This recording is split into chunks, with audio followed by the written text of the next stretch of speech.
Good morning. This is Opus 111 Group's Jim Harvey. I'm president of the firm. And today I want to talk about what are social engineering scams and how can you avoid them? We at Opus take the issue of protecting our clients' confidential information very, very seriously.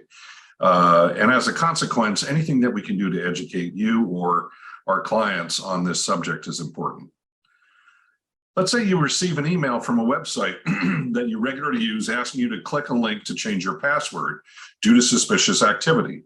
Or you take a phone call from the IRS asking you to verify your bank account or social security number. Or you get a text saying a family member was in an accident, they need money for emergency room bills. These requests appeal to your sense of trust and seem like legitimate things to ask of you, so there's a good chance you'll respond or comply. But beware, these are common social engineering scams, which are ploys to access your sensitive information or obtain money using psychological manipulation.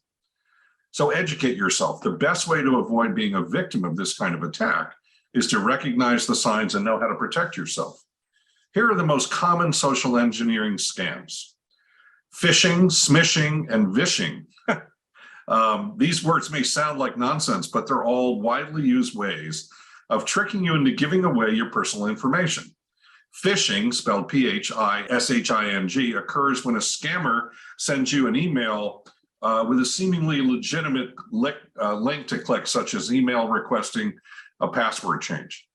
Once you click and enter your password, bank account number, or other sensitive information, scammers receive access and you might not even realize it. Smishing is a similar scam via text, and vishing is via phone or voicemail. Protect yourself. Don't click links from someone you don't know, or even from an organization that might look legitimate. Go to the actual website and reach out using their posted contact information to confirm whether this is legitimate. Similarly, if somebody calls you out of the blue and requests information, tell them you'll call their organization back using a verified number. If you call the IRS, for example, they'll likely tell you it wasn't actually their representative calling to solicit information from you. If you receive a text and don't recognize the sender's phone number, don't respond, even if the text indicates it's from someone you know. Baiting or quid pro quo. As the term suggests, this method offers some sort of bait that to tempt you into divulging information or handing over money.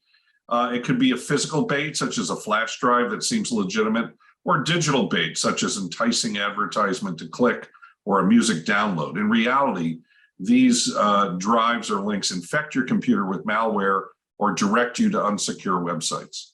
Quid pro quo uses a similar tactic where the scammer offers a service or monetary incentive in exchange for your information. Again, protect yourself. Simply stated, don't take the bet. Remain suspicious of any link or ad sent to you. If you're interested in finding out more, you can always Google the company or product and find their official contact information. Don't ever insert flash drives into your computer if you don't know for certain what's on them or who had access to them before you. Beware of anybody requesting personal information, passwords, or login credentials from you, even if they claim to be an IT specialist or government official. Verify a person's identity before responding to a request. Piggybacking and tailgating. To carry out this kind of attack, the perpetrator will try to gain physical access by following an authorized person. Think about a delivery driver asking you to hold the door open so they can deliver a package to someone in the building, or an innocent seeming stranger at a coffee shop asking to borrow your phone or laptop to look up information. Once given access, the scammer can steal your private information in a very short period of time. So to protect yourself, get in the habit of politely declining requests like these. You might want to be helpful and accommodating, but those are the precise traits attackers seek to exploit.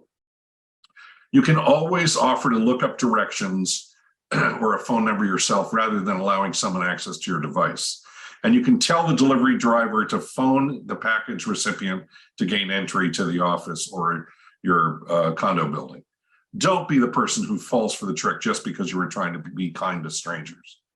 Scareware.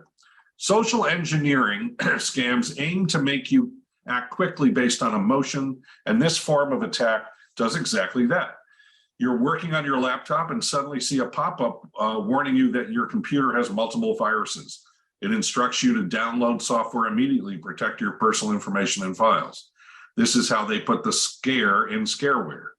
It's naturally click as quick as possible to prevent the issue from worsening. However, by doing so, you've exposed your computer to the malware you were trying to avoid in the first place. So to protect yourself, first, be sure to install legitimate antivirus, anti-malware software on your device and ensure that it's always up to date and to block pop-ups from coming through in the first place. Look for misspellings, lots of exclamation points, altered logos, or unprofessional words that a software company likely wouldn't use. You see one of those pop-ups, don't click it. Don't even click the X button to close it. Instead, close your browser window and force quit through the task manager, Control-Alt-Delete on Windows. Overall, the best way to stay safe from social engineering scams is to recognize these tactics, verify information and sources before acting, and avoid clicking or acting quickly based on emotions. Remain calm, evaluate the originator of any request for money or information, and don't comply until you're sure the request is legitimate. Well, we hope that this has been of use. We invite you to go to our website, opus111group.com, in particular, the Learn page, where we have lots of video, audio, and other kinds of podcasts and blogs for you to educate yourself and hopefully be a safer consumer in this increasingly dangerous cyber security world in which we find ourselves. Have a great day.